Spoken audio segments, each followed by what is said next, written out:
Look in your eyes and I see love so dangerously. You're not trusting your heart to anyone. You tell me you're gonna play it smart. We're through before we start, but I believe that we've only just begun. When it's this good, there's no saying no.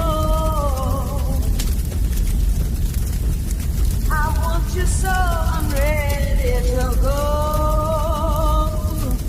Through the fire, to the limit, to the wall. For a chance to be with you, I'd gladly risk it all. Through the fire, through whatever come what may. For a chance at loving you, I'd take it all away. Right down to the wire.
Like it or don't like it. Learn to love it because it's the best thing going today. When I start selling pussy, I don't want to hear it. When I start selling pussy, I don't want to hear nobody say shit. When you see me on the corner, bitch, mind your business. We ain't got nothing to worry about. I got a low sperm count. I get in an argument with my mom every other fucking day. She comes in my face talking about some, oh yeah, mira, you have a degree. You could get a job any fucking where. I don't understand. Where? Where, Wanda? Where are the jobs? Every day I apply to like 100 fucking places. Bitch, I'm so broke. I'm rationing my pussy with these tampons. We ain't got nothing to worry about. I got a low sperm count. You take an Advil because I'm like, bitch, I don't know if we're gonna make it through the week. I'm over it! What you want to do? Decades? Yards? What you want? What the fuck you want me to say, nigga? No matter what I want, it's a matter what you want. You want some advice? Advice. Alright. We here, why the fuck not? I'm all ears. On the chorus, ad-lib a little bit. Layer the vocals differently. Something like, nigga, where's my money? I got the 4-pounder sitting right here. Don't try nothing funny. Something like that. You know, Nazir, 93, 94. All that old shit you talking about. Nah, nigga, something more light. I got the blicky on me, OG, so don't try nothing tricky on me, OG. I got mine too, young G, 9mm, and a lot of reasons why you shouldn't fuck with me either, young G. I'm the one that can pay you. I don't need to be the one that's gonna slay you. Fuck, is this a battle right now? I'm the brutalizer. I'm the Buddhicizer. I'm the accelerator. I ain't the type of nigga that be pissing in your elevator, but sometimes the rap game remind me of the crap game. I used to sport Pallies and Gazelles with black frames, but now I'm in the new chicks, Tex, and Becks. Your father is the only man who wanted you to be better than him. I love you, man, but I don't want you to be better. That's real. Your father wants you to be better than him. And when he dies, you realize it. And what the part that fucked me so bad was when my daddy died, I didn't have nobody to say they was proud of me. It fucked me up. Cause you know my dad used to call me and say, man, I'm so proud of you. And when he died, man, nobody said that to me no more.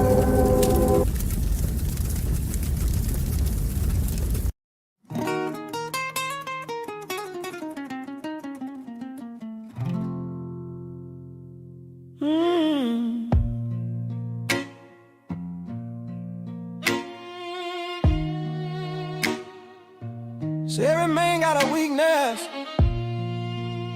and shorty right here, she mine. They call her the throat goat, and she earned that crown. She the throat goat, baby, taking all control. All control. Got me testifying like she's saving my soul. Saving my soul. Every time she bless me, I lose my mind. Lose my mind. She the throat goat, baby, one of a kind. One of a kind. Met her at the juke joint, sipping on gin. Had that sly little smile, knew the trouble I'm in. Said, baby, let me show you what my mouth do. Well, next thing I know, I'm thanking God that I found you. Hallelujah. Every lick on spit, she takes it to the face. To the face. No drop left behind, she the real saving grace. Saving grace. And when she finish up, I can barely stand. Barely stand. She the only woman turn a boy to a man. Boy to a man. On her knees, got me begging for more. More, more, more. Hit the right note, had me down on the floor. Down on the floor. Baby, you the preacher, I'm the choir tonight. Choir tonight. Singing hallelujah while you do it right. She the throat goat, baby, taking all control. Taking all control. Got me testifying like she's saving my soul. Saving my soul. Every time she bless me, I lose my mind. Lose my mind. She the throat goat, baby, one of a kind. One of a kind. See the neighbors know her name, cause I sing it loud. Oh Lord. Every time she suck it, I'm so damn proud. That's right. Call it gospel head, yeah, she set me free. Got me writing blues songs about her eating this deep. Tongue game strong, lips soft as silk. So soft. Got me pouring up liquor like I'm spilling milk. Spilling milk. Baby, take your time, don't you dare let go. Cause the way you suck it, girl, you're putting on a show. Finish up. On her knees, got me begging for more. More, more, more. Hit the right note, had me down on the floor. Down on the floor. Baby, you the preacher, I'm the choir tonight. Choir tonight. Singing hallelujah while you do it right. She the throat goat, baby, taking all control. Control. Got me testifying like she's saving my soul. Saving my soul. Every time she bless me, I lose my mind. My. She the throat goat, baby, one of a kind. One of a kind. Now the fellas in the band, they don't understand. Don't understand how one little woman got me in her hands. In her hands. But I ain't complaining, let the record show. Let it show. She the queen of the head, yeah, the whole world knows. When she call my name, I come running fast. Running fast. Cause I know that head game always gon' last. Always gon' last. So pour another shot, put it on the floor. This song right here for the throat goat.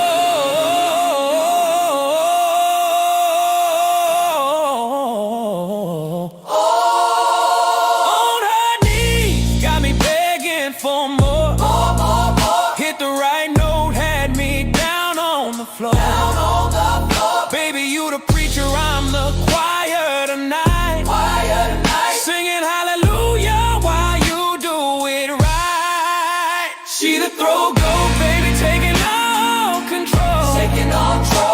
testifying like she say, saving my soul. Saving my soul. Every time she bless me, I lose my mind. Lose my mind. She the throw go, baby, one of a kind. One of a kind.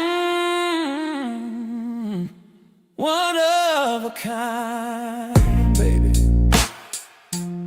Sing it loud. Let the whole world know. She's a throw go.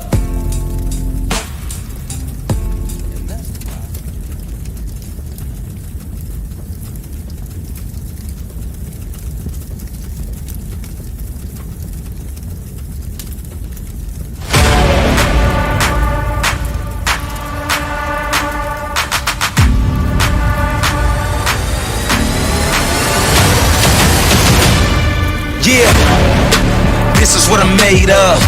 This is for the throne and the kingdom. The king's here, yelling freedom. Do or die, do it now if you believe it. You reap what you sow every season. Yeah, you kill what you eat when you feast it.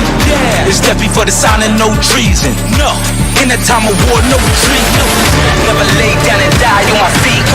I look the reaper in his eyes and won't blink. I'm the voice every time that I speak. It's like thunder when it strikes. I'm the king. I'm the king. I am supreme. I am. I am. I am the king. I am supreme. I am.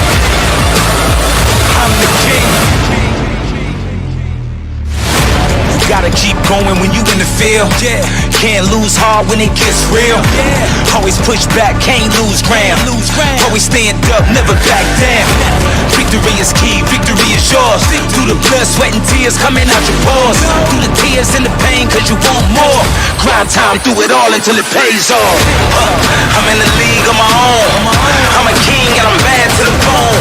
Heavy in the game, made for the throne. I'm out of this world, I'm in my zone. I'm the king. I am supreme. I am. I am. I am the king. Everybody, believe it or not, I'm just as shocked as some of you are that I'm actually live on my channel right now. Especially like the second stream in like 3 days. I can't believe that I actually, had the energy to do it, the time to do it, and actually got something that I want to talk about for once. But actually, I don't know if I really want to talk about it, but I'm going to do it anyway. Not going to be here too long, at least I don't think so. Let me know if before I get rolling, if my audio is dialed in good, that it don't sound hollow or coming across or whatever. Let me know if my mic is good. Not going to be here long because we're all going to go over the trend tonight. Trend is coming on, I think, right after me. So we're gonna go on. I've been keeping up with or not keeping up, but I've been I stumbled upon some stream. I can't remember the name of it. It's on in the other room right now. But they're all talking about this Dr. Cheyenne Brighton, how she stomped out Messi earlier today. So apparently this is like a big deal. I didn't realize it. It's amazing to me sometimes what I don't think is a big deal, but everybody else do. About this whole thing with Dr. Cheyenne Brian. I thought Messi was just covering it because she was interested in it. I had no idea that like this has become like a whole thing. I don't feel sorry for Dude so much because he's I usually don't like to call people cornballs, but he's a fucking cornball. And Cheyenne Bryant did Cheyenne Bryant things. That's kind of how I look at that. So it is kind of wild though, just my little opinion. It's just kind of wild how that's his show, but the executive producer mutes him and then tells him we're gonna have a talk offline, like she about to fucking chastise him, like she his mother or something. That whole shit was just kind of like wow for me. That was like wow, you motherfuckers. Whoa, really? I wish a motherfucker would pop on my stream. Talking about we're gonna talk offline. No, the fuck we not, ho. All right, y'all. I'm not gonna be here long. We're gonna talk about. Michonne kind of started this a couple days ago about she did a really good stream about women and their choices and choices. So Kofa and Trent, or Kofa and CPI and I started it, but Michonne did a really good job. So, but there was some stuff that I did not do on my stream that I really wanted to hit home about. So I'm going to do that today, but we're not going to do that first. We're going to get to something that I found a little bit interesting and a little bit surprising. And I wish I had my Anton Says drop, but I don't. But we're going to take a look right away. We're going to take a look at a subject that Anton Daniels decided to do. He reacted to a video, and his take on it was a little alarming to me. I completely and utterly disagree with what the fuck he was saying. And this is not I hate Anton thing, because I don't hate Anton despite the fact that I know he's a dirtbag, and I've always known he's a dirtbag, but I don't give a fuck he's a dirtbag. That's not in my damn orbit, and nor would he ever be in mine and his. But he reacted to something that really kind of caught me off guard a little bit. So I'm going to go ahead and bring that up, and we're going to talk about it a little bit, okay? All right, let me see. Back in with my parents at the age of 32. Hold on. So this kind of got rolling before I could kind of set it up. So this natural locked up sister girl with no fake lashes and not a ton of makeup, very cute lady, says that she turns 32 years old and she moved back in with her parents. And I'm going, okay. You know, so I'm listening to this and I'm going, okay, I'm sure Anton's going to have what he has to say about this is a little bit surprising to me. So go ahead. Let's go ahead and take a look at this. Hold on a second. I moved back in with my parents at the age of 32, and I've been here for the last 2 years. And I just want to be real about what that felt like, because it's not easy. I'd been a business owner, I had employees, I had a whole identity built around being the woman who was building something. And then I moved back in with my parents at the age of 32, and I've been here for the last 2 years. And I just want to be real about what that felt like, because it's not easy. I'd been a business owner, I had employees, I had a whole identity built around being the woman who was building something. And then one day. So I'm not going to sit here and completely poo-poo if someone has to move back in with their parents. But I come from an era that at 32 years old, moving back home is just not something that was done. At 32 years old, the era in which I come from, that is a full grown adult with a family, with responsibilities. And I remember being 16 or 18 and knowing somebody in my church or in my neighborhood, and they were in their 30s. And I thought about like how old they were. They were just old to me. And they were like grown, like super grown. They were like real adults.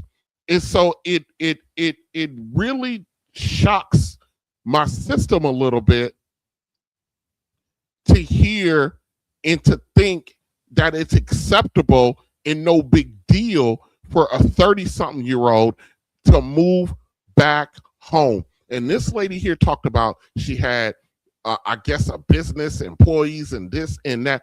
What could have went catastrophically wrong for her to make the decision to move back in or ask to move back in with her parents? Now, I'm not saying that it shouldn't happen, because I got, Lord have mercy, I have sisters from my father, and it seems like every 3 years, one or multiple of them are moving back home. And these chicks are all about rounding 40 now. And they would I got one sister, she would literally get an apartment. She would be living her life. She works. She's always worked. No big deal. She would get an apartment. After about 2.5 to 3 years, she would start complaining about how expensive it is to pay bills. She tired of paying bills. And then the next thing I know it, She then gave up her apartment and she moved back in with my father. I have watched this girl do this over the last 10 years. I watched multiple of my sisters with my father do this consistently over the last 10 years, and that there's nothing, and there seems to be nothing wrong with it. I don't understand, especially if you don't have any children. Why in the world, or what are you doing that you're still working? What are you doing that life is so hard that you got to move back home? I'm not saying that that's not something that might happen, but it confuses me. I can understand somebody in their 20s stumbling and got to come back for a little bit. But when you in your 30s, this chick is supposed to have a family now, one would think. I'm back in my parents' house trying to figure out how to rebuild my life without losing my mind in the process. And the ego hit from that was very real. But here's what I decided. I could do one of two things, and I could scramble to keep up appearances, go get an apartment, act like everything was fine. I could keep spending money that I didn't have just to feel like I was still. Getting an apartment, taking care of your apartment is not keeping up appearances. It's being a fucking adult. I remember not too long ago, let's see. I've been in my house now 4 years or 5 years. I've been in my house. Then prior to that was in a townhouse. So towards the end of my marriage, end up getting to like, I went to the, I call it the divorce man complex, where all of the men in the damn apartment complex were recently divorced, and it was a shithole. I didn't have any money. I was broke, pieces of car. I was just a mound of debt, and it never dawned on me to go home. I stayed out and fought through it. Yeah, Bashan says her dad would take her back anytime at any age. Yeah, I understand that, and a lot of parents, I think, feel that way. But I'm just saying, as an adult, I don't know if I could put that burden on. It makes me uncomfortable with the whole notion that for me, there's something to be said in having to try to figure it out and dig yourself out of your hole. How can you then, when your children are come along, how can you provide them with a roadmap when you yourself haven't utilized or learned how to fix things? I don't know. Maybe I'm off. Maybe I'm just off on this a little bit. I have, you guys can tell me. I can barely see the comment section, so I'll pull it up as I can. But I don't understand. So I don't know. So I'm just curious. That girl, or I could be real with myself and make the smart move, even if it was the humble one. And I chose real. I moved back home. I enrolled in my master's program. I kept. What? So you went home to go back to school to possibly get in more debt. This is why I got a problem with this. You went home to possibly, and I'm being, because I don't know, and I know she says it, I'm going to play it, to go to school to get more debt, and you're 32 years old. And I don't understand why we continue to act like 32 is so damn young, and it's not. Maybe I got it twisted. I don't know. Or maybe I'm just too jaded, or maybe I've been on my own too long, and I don't understand. But we haven't gotten to Anton's reaction to this. Working in lending, I kept showing up for my kids, and I kept my head down for the last 2 years while I've been rebuilding from the inside out. No big highlight reels, no crazy posts, some updates, but mainly work. And here's what I can tell you about this quiet period. It's been the most important 2 years of my life because I've been able to stop performing and actually start building and really living. I stopped worried about how it looked, and I've been focusing on where I'm going. And now I'm almost done with my degree. My finances are starting to move. I'm turning 34 soon. I feel more clear than I've ever felt and more intentional than I ever did. She's turning 34, so she's been in her parents' house for 2 years. She went home, she moved home so she can go back to school. So she didn't have to pay any real bills, have any real responsibility, and decided to go back. Let me tell you something. If your monkey ass decided to go to school, go back to school in your 30s, I'm sorry, you don't get the luxury of moving back home to do that. I'm sorry. You are supposed to be on your path. You're supposed to be on your, I'm not saying you're supposed to have it all figured out right then and there, but goddamn, the education portion of your life should be done for the most part. And it's not like she's going, like for me, I'm going at this big old age of mine, decided to go back to medical school. I did not move back home to do it. I didn't move back home to do it. If you want to, because to me, your education period is high school graduation and about 24, 25 years old. That's you going to undergrad, grad school, which either you can go to law school, medical school. Medical school, you'll probably be done about 27 years old, but that's your window, I think, for you to sit there and leech off your parents. Like, and then we sit around here and we wonder why on like tonight's conversation, we see fucking 50-year-old women and men asking fucking life experience advice from 30-year-olds who we think at some point they should move back home too, because I don't understand. Maybe I don't know. Maybe this is, I don't know this. I don't know quite understand why this triggers me, but it does. Did when I looked successful on the outside, right?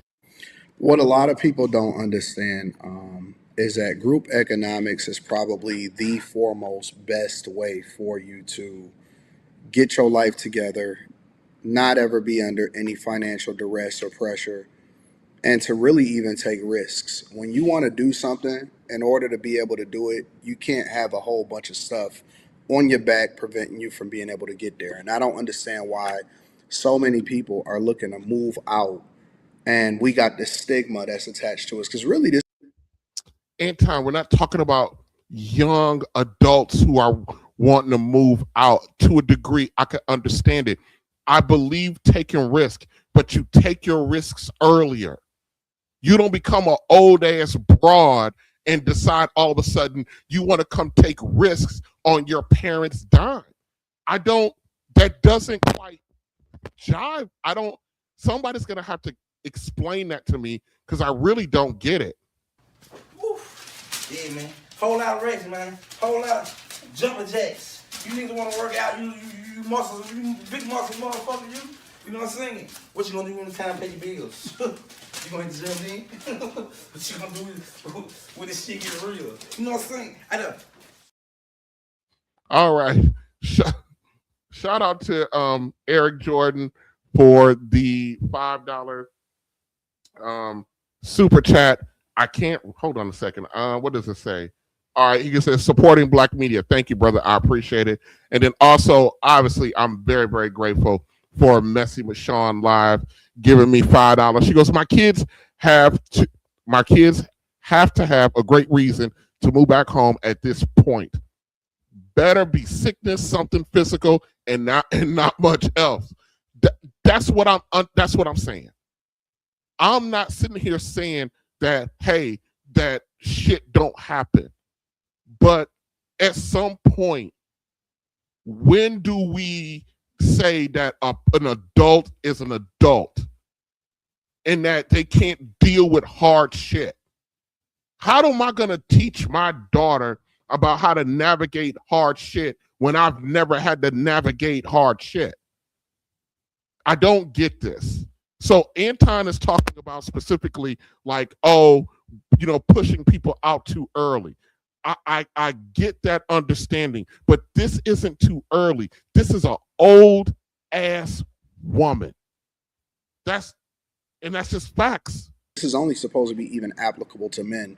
Once you get past a certain age, maybe say 29, 28, 29, 30, 31, 32, and you get married or you get into a relationship or something like that, then, we can start having that conversation. But even in those situations, I don't see no point in moving out as long as everybody is productive. But when I see women that are trying to get out too early and they leave from under the covering of their parents or whatever, their father or whatever like that, I see them heading down a pathway that's going to be really destructive, because I'm trying to figure out, what do you gain? What do you gain by going out and spending extra money to try to convince people that you are successful, or to try to, create a highlight reel? What do you gain by, because I'm going to be honest with you, I see a lot of women actually moving back with their parents. I see a few guys, not many, and I see a lot of women that are moving back with their parents. So whereas a couple years ago, where we had a lot of conversation around the idea that women were the ones that were buying all of the homes, they getting rid of them homes. They saying that we don't even want to live in these homes no more. We don't want to do the maintenance. We don't want to do none of that. And I just want to get my finances together, and I want to live a softer life while waiting for. Then go get a fucking husband. You 32 years old. You're a big old woman. Your biological clock in a few more minutes is gonna start ringing off the hook. Go get a goddamn husband. Go get a damn husband. I told my sister that one day. I said, listen, our pops is not your man. Your pops got a woman. You need all of this extra shit done. And I told my sister, I don't begrudge you for wanting or needing somebody to take care of you, but it can't be him. He got a woman, and it's your mama. Why in the hell are you sitting up there asking your father to do shit that your husband's supposed to do? But my sister, much like many modern Christian women, can't shut the fuck up long enough to keep a guy around. My sister has had a couple pretty remarkable dudes, but her mouth and her attitude and her behavior has been atrocious. And her expectation is, I remember this one guy who I thought was like the one that was gonna take her off my father's hand. I remember we was all sitting around at the table, and we just having like a general conversation, and my sister was just like, yeah, if I can't get a man to do exactly what my daddy doing, then I don't need him. Without missing a beat, this man said, then go marry your fucking daddy, and got up and walked out the door. We never saw that dude again. There was another guy recently last year. He used to come over. My sister got her a house, which she's already talking about that she doesn't. My sister wouldn't got her a house. She was dating this fella, and this fella would come over every week, cut her grass. He would take out her trash. He would just do stuff. He'll spend the night. When he spend the night, he'll do just little odds at the end. Then one day, she says to this man, you be spending nights over here from time to time. Why don't you help pick up a bill or two around here? Like, that was the last time she saw him. That's your fucking house. He doesn't need to pick up a goddamn bill. He already picking up a bill because he's taking out your goddamn trash when he doesn't have to. He's cutting your goddamn grass for free. He's doing odds and ends maintenance work around the house. He's doing stuff that you would have to normally either pay somebody or ask my father to do, and you got to take him away from his wife, which is your mother.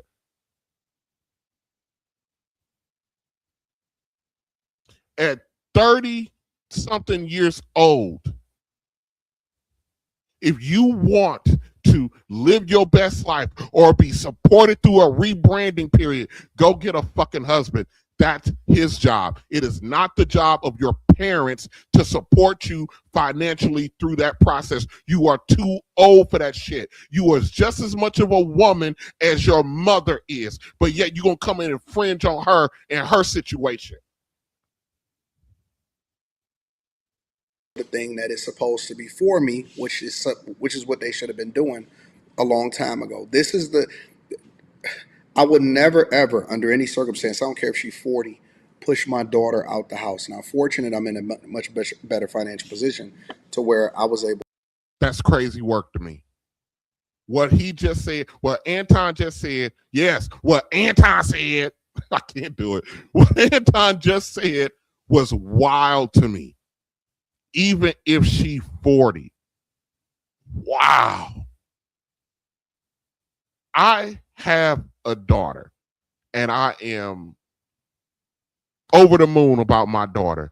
There's no way on God's green fucking earth do I want her still living with me at 40 or have to depend on me at 40. I don't want that for my child. I don't want her to be in that position at 40 that she needs to that she still requires my oversight and my security. That is crazy work to me. How in the fuck? To give her or gift her a home for her 18th birthday, but I don't know why everybody is so in a rush unless you are in a very difficult, abusive household or something like that. Why are you in a rush to leave out? Pride is expensive, and I just couldn't afford to keep that up anymore. And honestly, I think that's the best thing that ever happened to me. That's absolutely fucking insane.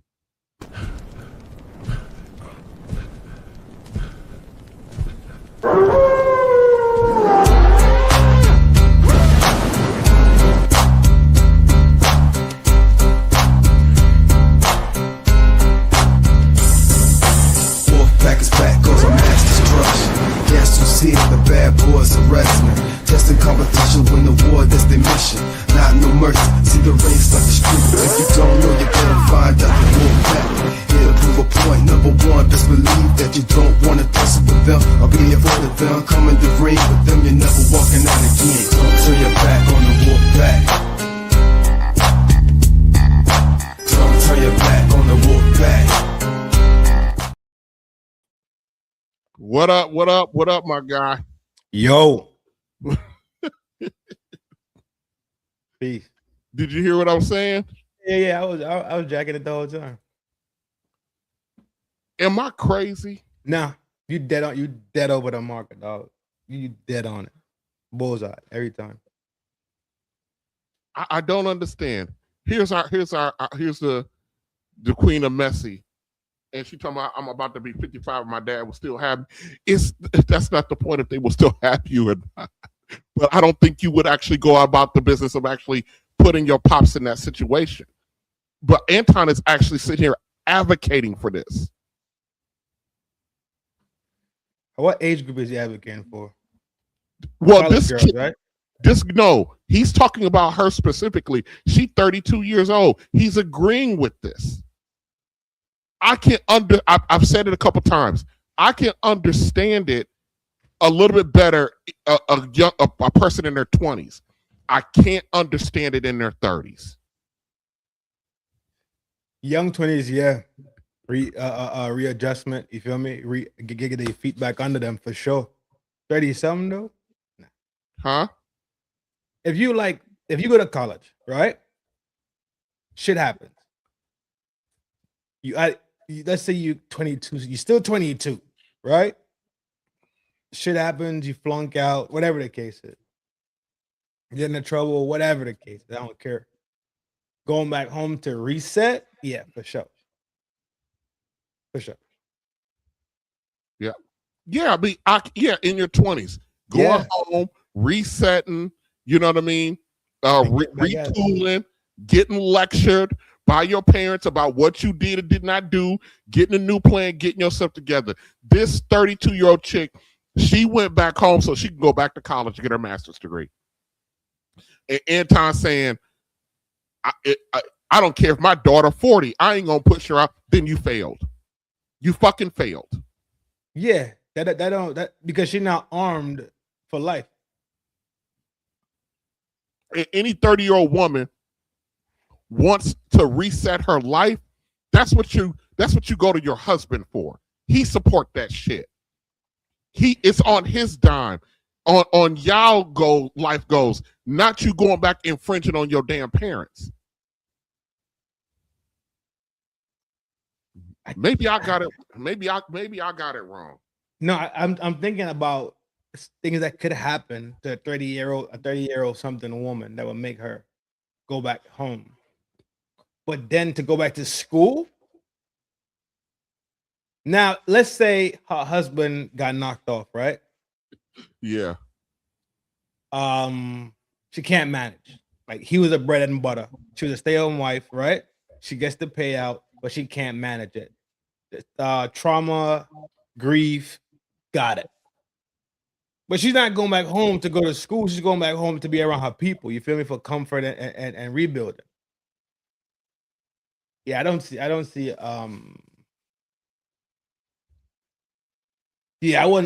it.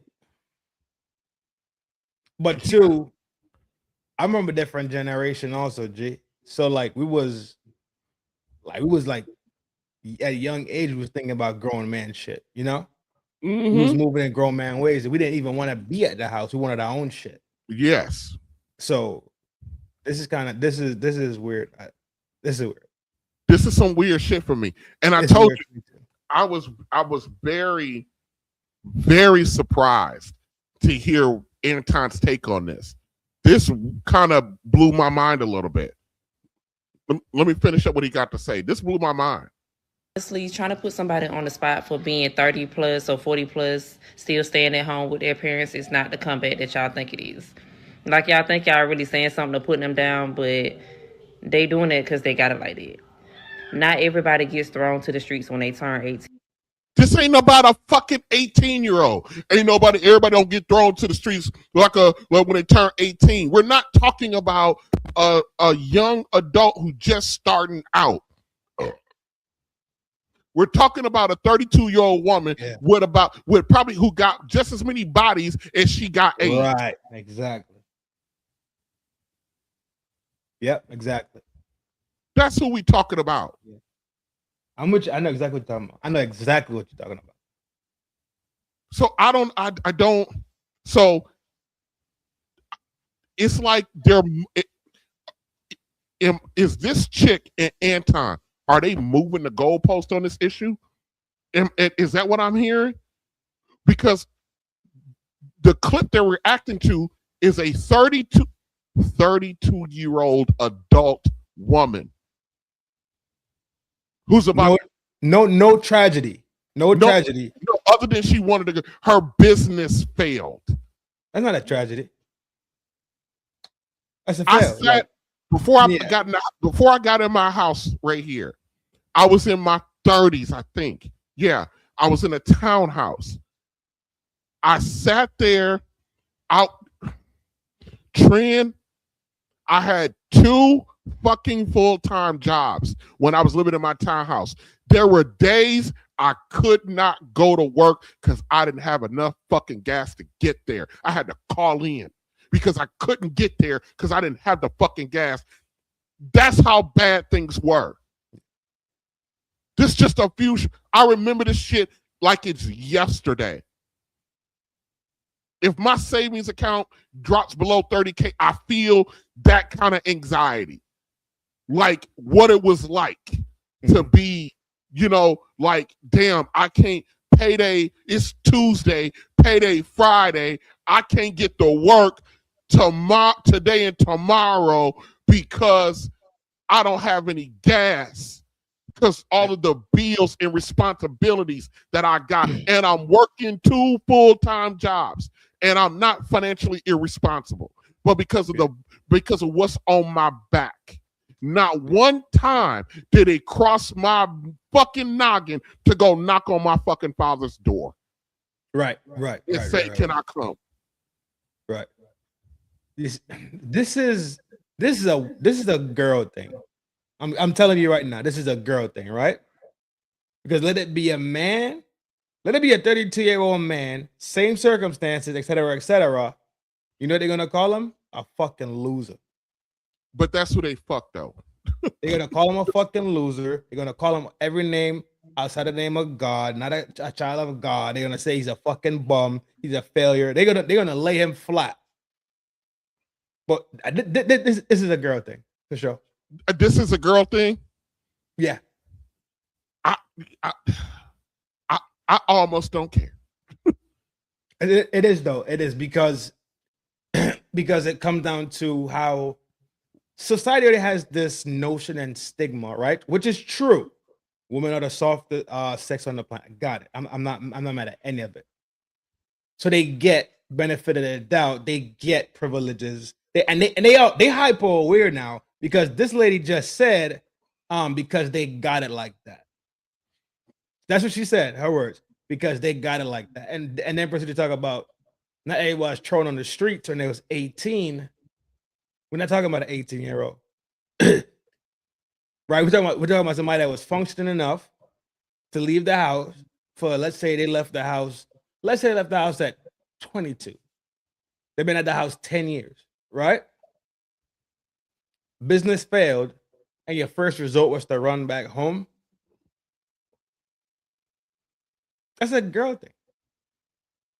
If it was a dude, they'll call him a fucking loser. Straight like that. Yeah. And let me tell you, I brought this up because I was just so dumbfounded by what Anton said. But it seemed off brand for him. To me, no. He talks about his daughter a lot, right? Yeah, but his daughter's a little girl. Yeah, he talks about his daughter a lot. I don't doubt his love for her. I don't doubt his admiration and care. I don't doubt any of it. That's why I think it's not out of character for him. For everybody else, it's different. But for him and his child, it's like society versus personal. I could give advice to society about the majority and be across the board general. Mm-hmm. But me personally, no. Messi brought up a comment about the Asians, right? Yeah. The Asians, even when they pass 18 and 19, you know why they're still in the house? Because they finishing up school and they working for the family business 9.5 out of 10 times. I guarantee fucking to you. Then in that process of school and working there, that's when they also start formulating marriages. So when they leaving their daddy house, guess who house they going to? They're going to their husbands, right? Boom. But we don't do that. We absolutely rejected that, which is going to be the second. I'm going to kind of hit on that a little bit on the second part of this stream. But I think we're doing ourselves a disservice. This is I got my dad's daughters. They're all like this. They're all like this. Did he overcuddle them? Did he overprotect them? My dad isn't overprotective. He's over coddling. Coddling. Okay. All right. Got it. Yeah. Okay. I got one sister left under the age of 31, and I got 9 total sisters. 7 of them are with my dad. My dad has 7 girls, and there's only one left under the age of 30, and they're every last one of them are like this because he won't tell them no. Nah, fuck that. He won't tell them no. My sister, the one every 3 or 4 years, let me tell you what this motherfucker did. Last year, she bought a house a couple of years ago, but last year she started whining. I call it the crystal ritual. She starts whining about having to pay bills, pay rent, pay mortgage, whatever. She starts whining. Usually when she starts whining, we're usually 1 year away from her moving back into my father's house. So she starts whining about a year ago. openly, Facebook, with family, every events. I mean, any chance she get, she's whining and whining and whining and whining about this fucking mortgage. Now, my grandfather, my dad's dad, was worried that my dad was going to start paying her goddamn mortgage payment. So my fucking grandfather went to my dad and was like, look, you can't go and take on her because she's whining and complaining. She bought that house. She needs to sit in that. So I was thinking that my sister was just gonna walk away from the house and go move back in with my father because she that's what she does. You know, that's what I thought she was gonna do. Then my other sister divorces. She separates from her husband. So I'm thinking, okay, here come the play. The other sister need a place to stay. Maybe they go move in together. You know what I mean? And they can stay, because they're together. But that doesn't happen. That sister goes and gets an apartment. She's doing a whole bunch of fuck shit with her marriage right now. Then my sister, so she's bitching and whining about money. She's driving a 2022 vehicle. This girl, 4 months ago, trades in a vehicle where she still owes 17 grand on a 2025 Kia Telluride. I don't know what the numbers are, but I know how much those Tellurides cost. I know she didn't pay cash for that bitch. I know she still owe a bunch of money on her other car. I know already that her former $400 car payment is now well over $1,000. Yeah. Oof. And she got that damn at least a $1,200 house payment, plus insurance, plus taxes, bills, everyday bills. And here in Missouri, you got to pay taxes every year on your car. Every year. Oh shit.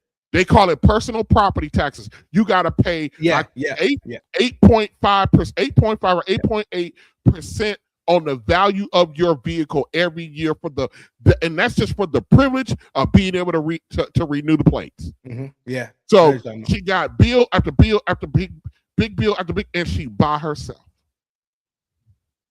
This girl is going to be back in my father, and she's like 38. She's going to be back in my father's house in very short order. It's unsustainable.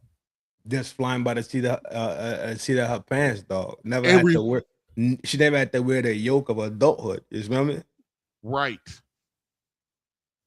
That's fucking wild shit. So when you're in your 30s, I'm sorry. Unless it's something like Mashawn did say it earlier, unless it's catastrophic. So no one, Trent, when I was sitting over there in that townhouse, going through it. Mm-hmm.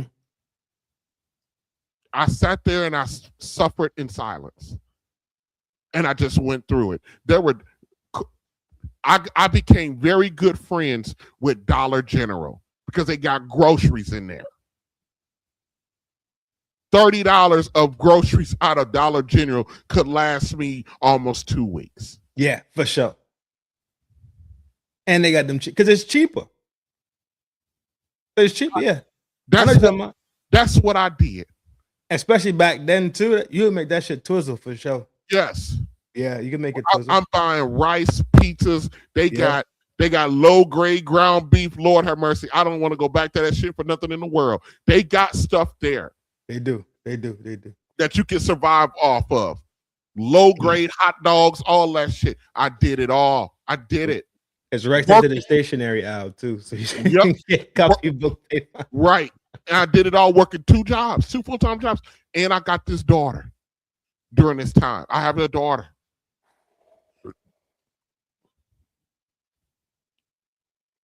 Low key, I'm not in that situation no more, going through it again.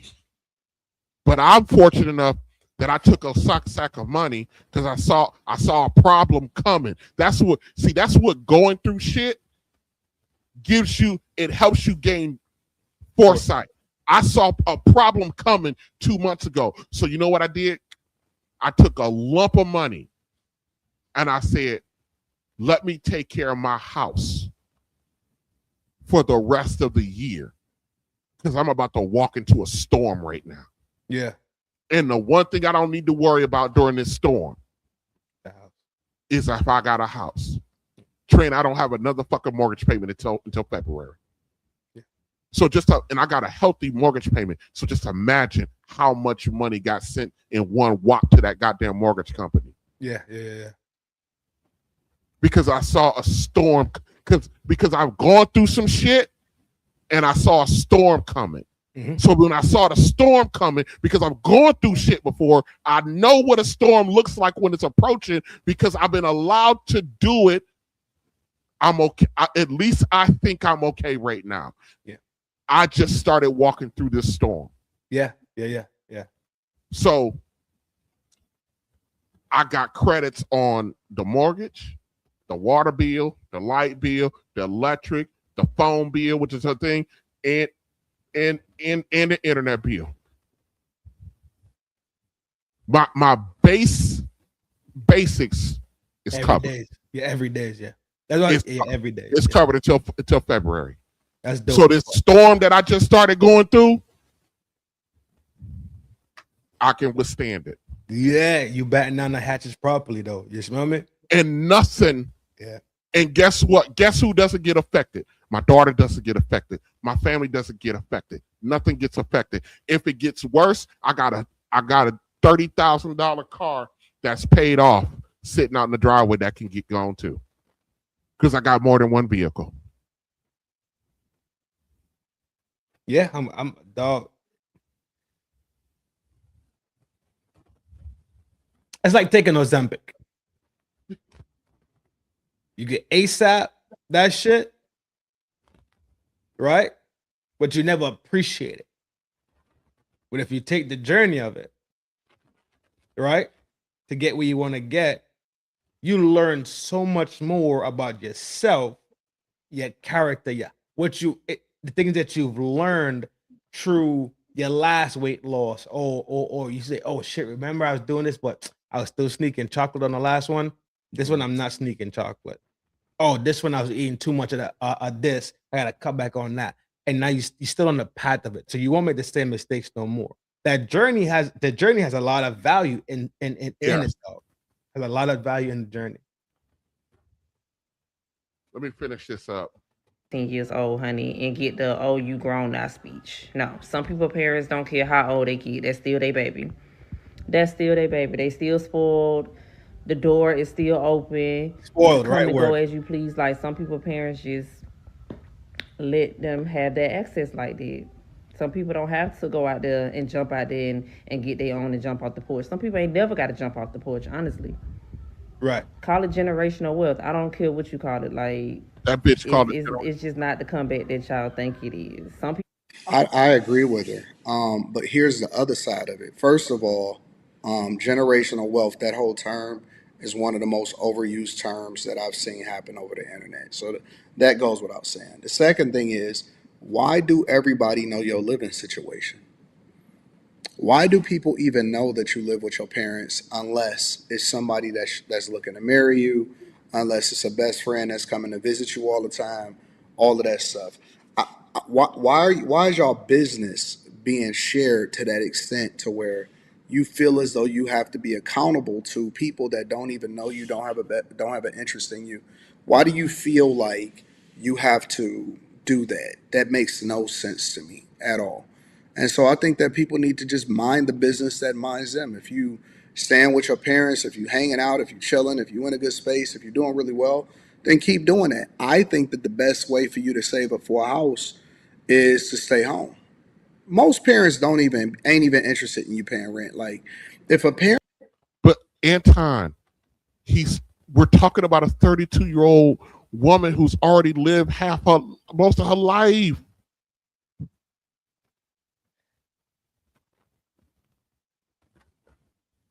Trend, how can I coach my daughter through her storm if I've never been through one?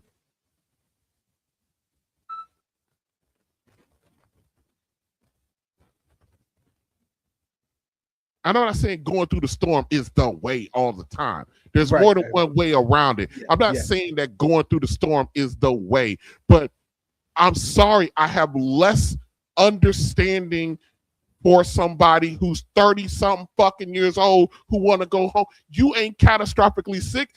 Ho, you went home to go back to school at 30. That's the part that's fucking with me. That's the part that's fucking about the whole scenario. You have no tragedy, but you just came home so you could go back to school. So if you go, why not just go back to school and live on the campus then? Is there age restriction? I don't know. Who the fuck wants never heard a about age restrictions. Who wants a 32-year-old old ass broad walking around the campus with a bunch of 19, 20-year-old kids? Those people on campus are young enough to be her fucking children. Yeah, for sure. I just don't. I can't put it together, dog. I can't. I really can't. It would have to be tragedy, dog. But here's the thing, and this is going to be kind of almost lead into my topic in a second. We did this. These are the choices that we have said that are okay. We do got a bunch of 30-year-old, 40-year-old adults who live at home. We do. A lot of our women are fucking them. I'm talking about on the male side. Mm-hmm. We do. And we're saying that that's perfectly fine.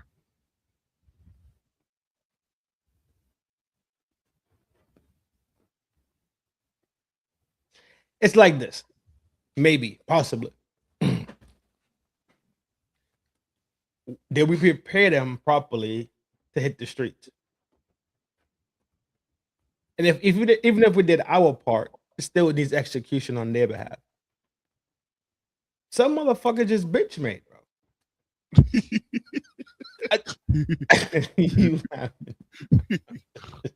Yeah.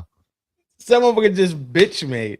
That's just what it is. Some of us don't got the fucking heart to fight, dog. Yeah, that's true. There's a little bit of controversy. The waters get rocky. Head back to shore, Captain. The captain's like, what? It's rocky. Captain's like, I didn't even feel it. You feel me? He's seasoned in this shit. He's down for the ride. Some people just not built for the tundra, bro. That's just what it is. No two ways about it. Not my fault. Not your fault. Right? My kid is. I'm surprised sometimes that like the questions my kid asks me. Because it's not shallow questions. So I'm like this motherfucker's being introspective, like really thinking about shit. Like deep level things. And I'm like, all right, cool, let's talk about it. You know what I'm saying? Yeah. This motherfucker's thinking. She's pretty fucking tough. She's pretty tough. She's tough. She's not boisterous and rowdy. Well, she probably is rowdy with her friends or whatever the case is, which is just friend shit they playing. But she's not crazy. She's not a crazy child, man. She's the complete opposite of me. She's toughish. Yeah, she's kind of toughish, man. Like, she's goodish also. You know, she's a child. She's gonna do child shit. Today, perfect example. I had to go grab her from she had an event this morning, so I had to go grab her, right? So it's like a Yui. So I had to go up, bust the Yui, and come back down the street. But it's the way this shit is designed so fucked up. You go up, you bust a Yui, but you're not busting a Yui in the same street. You busting a Yui in another street. It's fucked. It's the worst design ever. It's a really bad blind turn. I go down and I park up. I see her. She's on the phone talking. And I'm waiting, just waiting like. This motherfucker crosses the street without looking behind her this way. Because she's looking at me this way. I was like, look at this motherfucker right here. You didn't even look. You got in the car, I cussed her ass out. Stop being fucking silly. I never seen cars. You never seen cars come. It's a road. It's a road. He said it's a It's a road. Cars use it. What are you talking about? But yeah, they different. They're different. But I'm surprised how tough she really is. I'm surprised how tough she is. I'm surprised how introspective sometimes her brain gets when she asks these questions. So I'm not worried about it. I think she'll be absolutely fine. Yeah. But that's because the work was put in too. You understand what I'm saying? Yeah. And if you got to worry about your kid when your kid leaving or something like that, that kind of means you probably didn't do the work. You probably didn't do the enough work. Or maybe your kid that's a fucking dipshit. So no matter what the fuck you said, the motherfucker hard-headed. But that don't mean you let him back into your house. Right. I'm telling you, I don't. If my kid gotta come home at 40, it's gonna be some detrimental shit.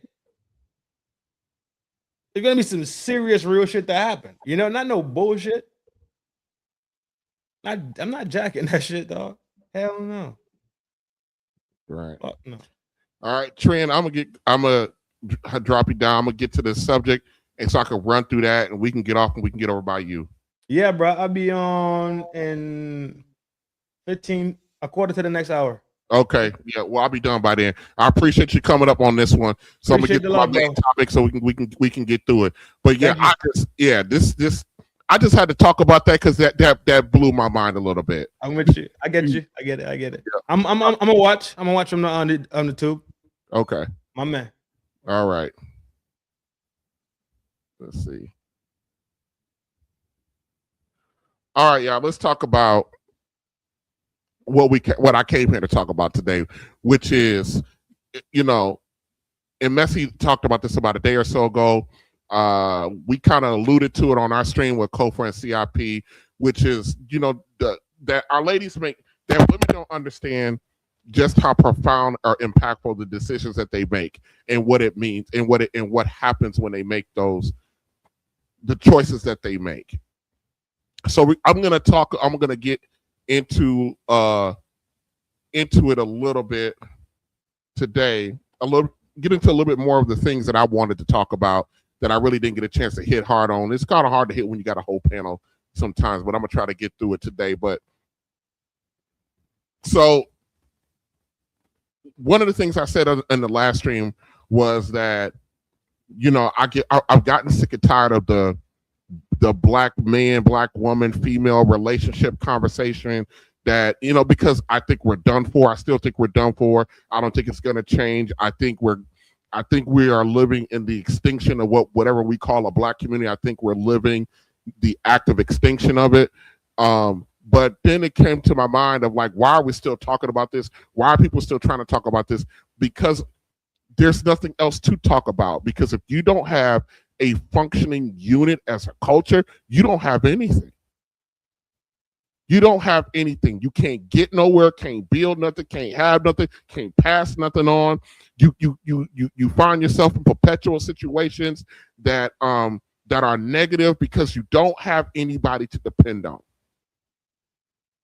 All because of decisions that are made, and our ladies are out here, they're crashing out left and right, and they want somebody else to fix it, but your asses weren't trying to listen when people were trying to tell you.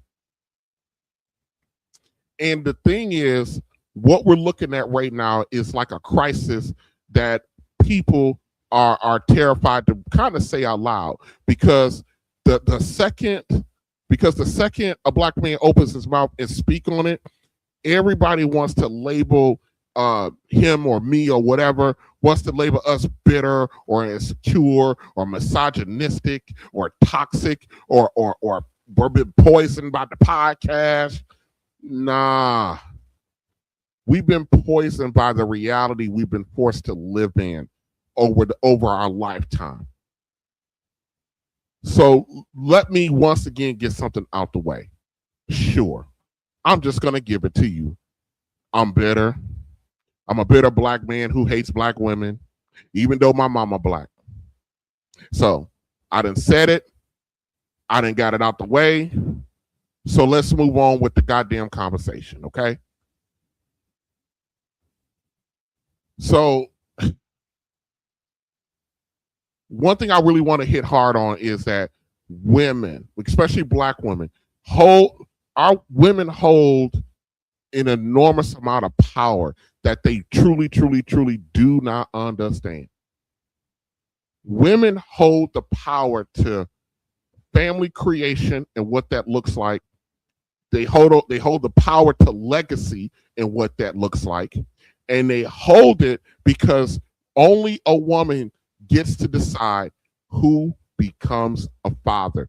Women decide who gets to live forever. And me saying that, that's not hate. That should come with a bit of weight. That's reality. A man cannot become a biological father unless some woman grants him access to fatherhood by reproducing with that man. That's the whole fucking ball game. Black women, well, I'm talking about black women, but black women alone, they alone decide this. Full stops. She decides who gets chosen. She decides who gets cut off. She decides who gets to live forever. She decides who gets to be called daddy. And I'm not talking about when you pounded her out in the bedroom. The woman tells the world which men are worthy. She tells the world by her choices who she deemed to be boring or lame and not worthy of reproduction. A woman's choice makes that determination, whether she understands that or not. In a woman's choice, over millions and millions of choices, over millions and millions of decisions, it stacks up over decades. And then the entire landscape is shaped by a woman's choice.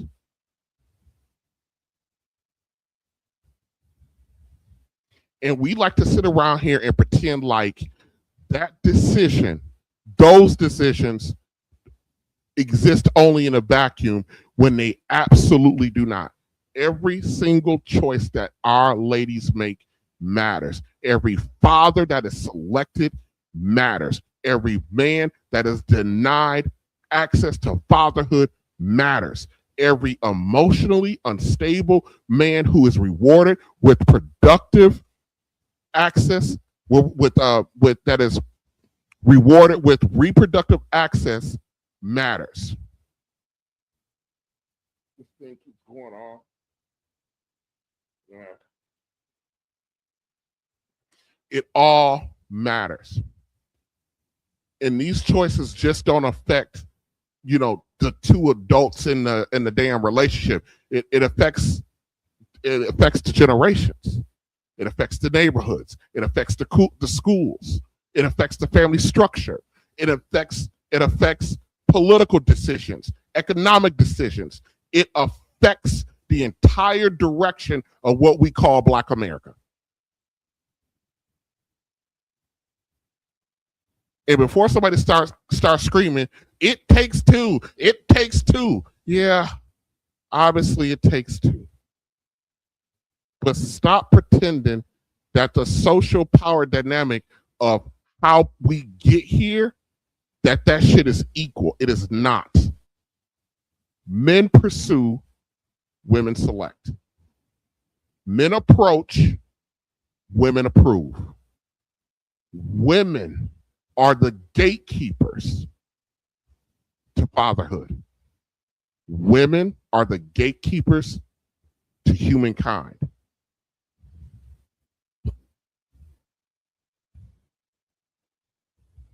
So now when we look around and we see the structure and the fracture of our households and these emotionally damaged children and these marginalized Black dads who were pushed to the edge of their child's lives, boys growing up without some kind of structure and generations of confusion and instability, we cannot keep pretending like selection, like a woman's choice, played no role in that outcome. And the one thing that we like to hear all the fucking time in our community is that Black women had no choice but to be strong and independent, which is the biggest fucking lie on the planet. That statement has become more of a fucking survival statement than anything else. It's become a cultural shield that too often blocks accountability and ignores the numbers, and it shuts down honesty about what's going on with us right now. The data tells a story that people do not like discussing out loud. And according to the numbers, hold on a second. According to the numbers, and I know we all hate the fucking numbers and we've heard them 1,001 times. According to the numbers, around 34% of Black men are married, while roughly 67 to 70% of Black children are being raised in single-parent households, mostly led by mothers. This information comes from blackdemographics.com, who gets their information from a variety of sources, including the Census Board. So understand that. So 67 to 70% of Black children are out here being raised in a single parent household. Only 34% of Black men are married. But at the same time, the image points out that only 11.6% of Black men are statistically tied to the majority of the births. That means a relatively small group of irresponsible men help create this massive cultural ripple effect, and we like to sit around here and pretend like that shit don't matter. And then at the end of all of that, we like to sit up here and pretend like, and here's the graphic of it. And at the end of all of that, we like to sit around and accept the fact that we like to blame Black men. It's Black men's fault for this happening, when the majority of Black men don't even have children.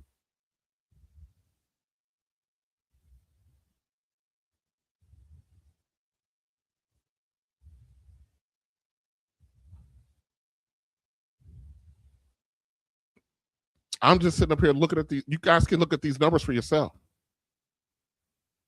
Marriage rates, 34% for Blacks, for Black men, 28.6% for Black women. It's probably closer to 30 now.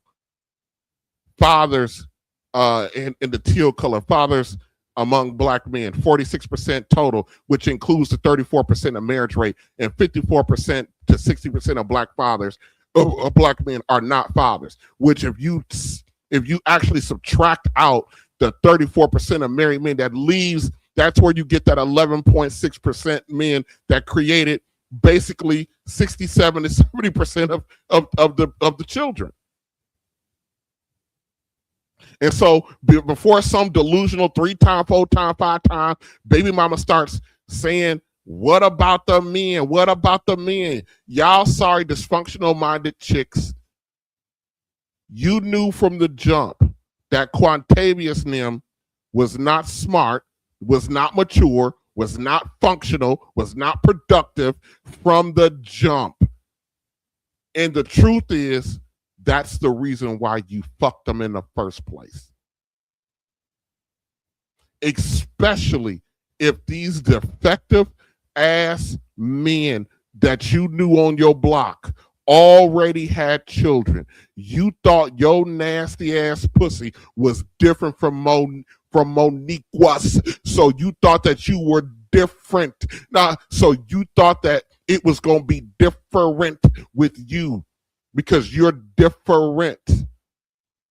Or did he tell you, we ain't got nothing to worry about? I got a low sperm count. Maybe that's what he told you.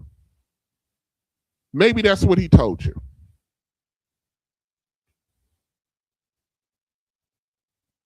Our women truly do not, our women truly do not understand the level of social power that they hold. The power to decide which man becomes a father, which man do not. That power determines which bloodline gets to continue.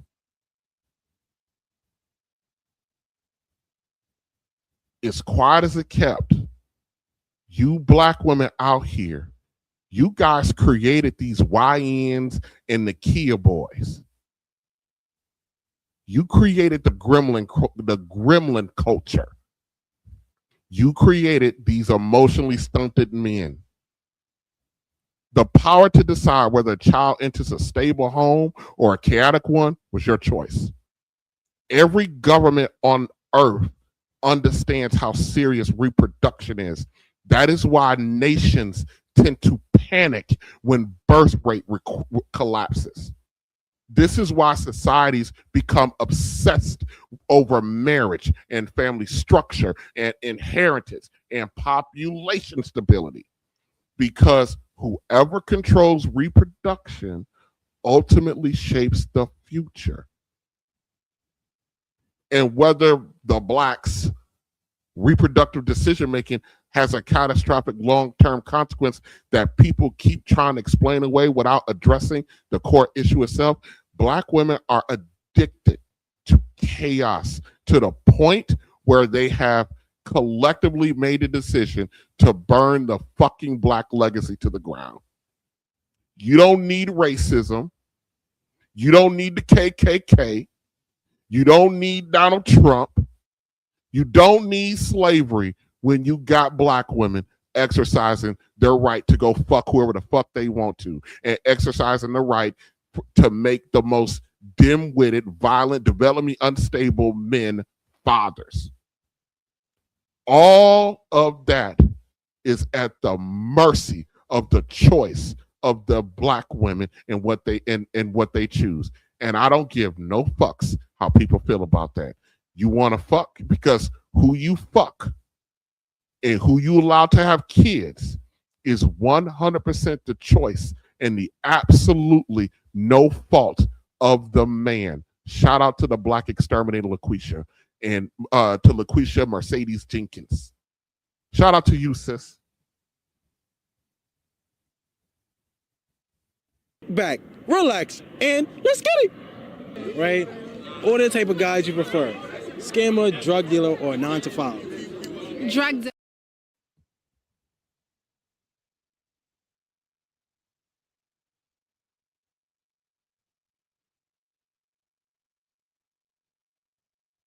I am back, relax, and let's get it. Right? Or the type of guys you prefer: scammer, drug dealer, or 9 to 5. Drug dealer. I want him to move that weight. I'm your pusher man. I'm trying to be on the YouTube. Respectfully, it is what it is. Scammer, 9 to 5 drug dealer. Wow, that was quick. Oh, you had this planned out. She had this planned out. She's the expert. That's her whole model right now. 9 to 5 is more reliable, but scamming niggas gonna get you what you want. Do you got a scamming nigga right now? No. You don't got the 9 to 5 nigga? I don't have anybody. You got the drug dealer nigga? I don't have nobody. I have nobody. Damn, she's lonely. Damn. It is. They better slide on her DMs or something. She's taking application for the winter. I am. Oh, say less. I tell the world I prefer 9 to 5, but I really want to scammer in my heart. No funny shit. Because who are you, bitch? We didn't care shit. They heard that in that video. Whoa, nah. He said, "Who are you, bitch?" Is crazy. He's on bad. Hold on. This man, hold on. This man is on bad timing. I just trying to figure out who the fuck that bitch is. That's my friend over there. Oh, you see, ladies, you gotta have a friend like this because he is backing you up. He in the friend zone. I need a drug dealer and then a scammer, then fuck the 9 to 5. I want the scammer first, then the drug dealer, then the 9 to 5. They like the fast money over here. Because the fast money niggas, they got time. They can take you out Monday, Tuesday, Wednesday, Thursday, Friday. But you just complained you didn't want the only.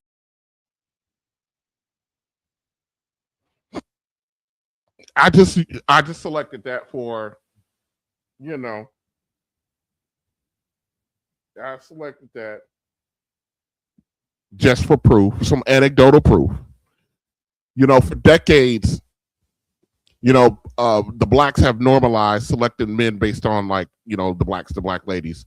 They've selected men based on excitement and instead of stability and some kind of image instead of discipline and I guess charisma, I guess is what they say, instead of character. Or my favorite, they talking about a vibe. We got to have a vibe, a vibe instead of long-term compatibility. Then years later, people want to act shocked about the goddamn collapse. The household stays unstable, and the child grows up, especially the boy, and become a Kia boy. If black women have repeatedly chose emotionally, developmentally unstable men, violent men, irresponsible men, impulsive men, men with no discipline, men with no vision, men without maturity, then this thing we call a black community becomes what it is, which is filled with children raised inside instability. This is cause and effect. I want to salute the Kia boys and the defective gremlins, and salute to Messy Michonne Live and Crime is Down segment, because she gets paid when you motherfuckers reproduce these goddamn gremlins. Women are the sole decider in what kind of men reproduce. And whatever traits these women reward in a man, then that man reproduces, then that man is able to reproduce those traits. And those traits eventually dominate the culture. So congratulations, black women, for filling the black genome with a line of young niggas, Kia boys, and gremlins. Appreciate it. Thank you. Good looking out.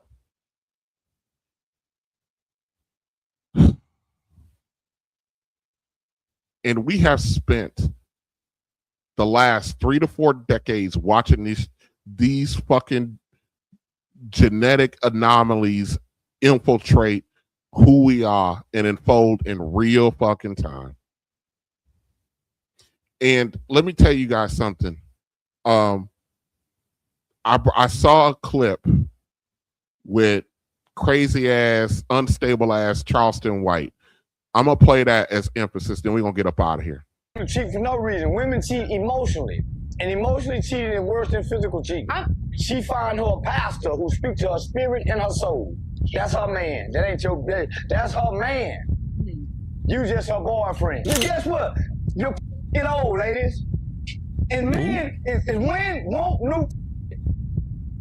And I'm not gonna commit my life to one woman sexually, and she can't satisfy me ever, because one woman can't satisfy one man. So do you think people who tend to come from families or, you know what I'm saying, grandparents who were married tend to be like you and pick better choices in relationships? Oh no, I don't know what you're asking me. I just know 73% of households in America that's black are headed by single mothers. But the man be the one and the woman. But you're the one who let him come in. Listen, if I do this all day long, I could never get in if you don't open the door.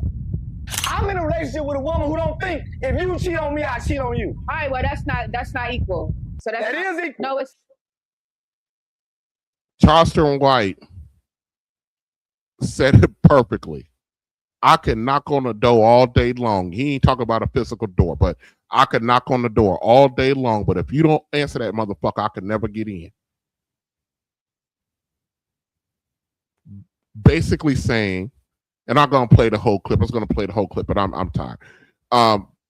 Basically saying, if you don't open up to let them in, they can't reproduce. That's your decision.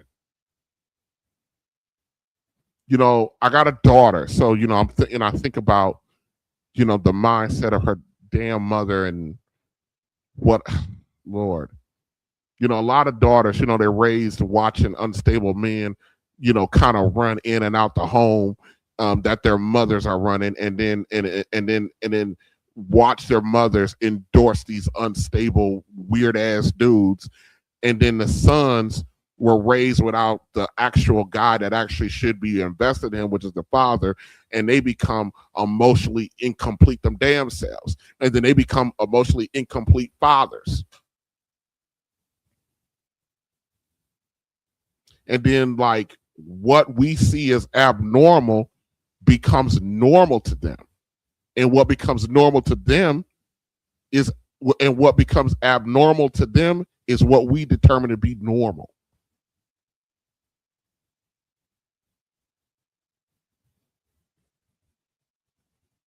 You know, I think the reason why sometimes this conversation might make people a little bit uncomfortable is because modern society, and I hate the term modern society, modern womanist, whatever, has built an entire emotional protection system around avoiding female accountability and shaming anybody who talks about or discusses their choices and the impact of their choices. You know, a lot of dudes tend to get publicly humiliated or socially shamed if they're saying, hey, this is a fucking problem. And then they want to blame women then they want to frame women as the victims of the choices that they made and the outcomes that they produced instead of labeling what they're supposed to be, which is a willing participant.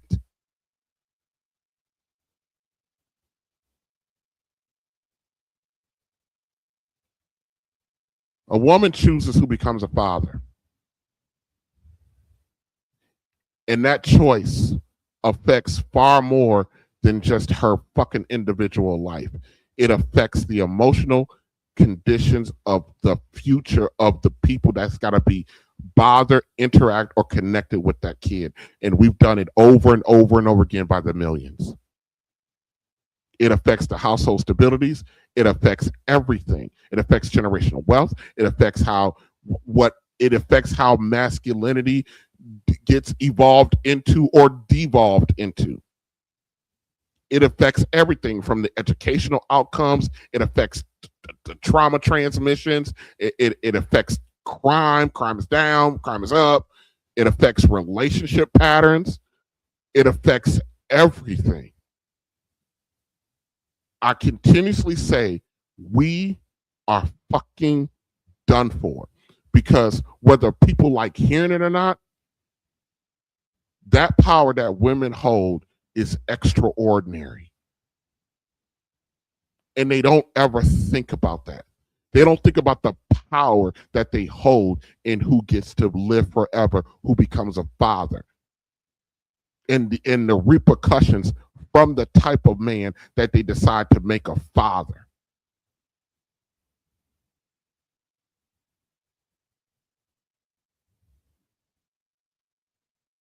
Black lives matter, right? Black lives matter. Let me tell you something. If the blacks truly believed Black lives matter, then black women would stop fucking slugs and giving them children and producing gremlins. I don't ever want to fucking hear anybody talk about Black lives matter. I don't want to hear any black woman talking about how she loves the black community when she reproduces with the worst of our fucking community. Our sisters, you guys hold a lot of fucking power. And you're very fucking cavalier about it. All I gotta say to you, nasty ass broads, go fuck yourself.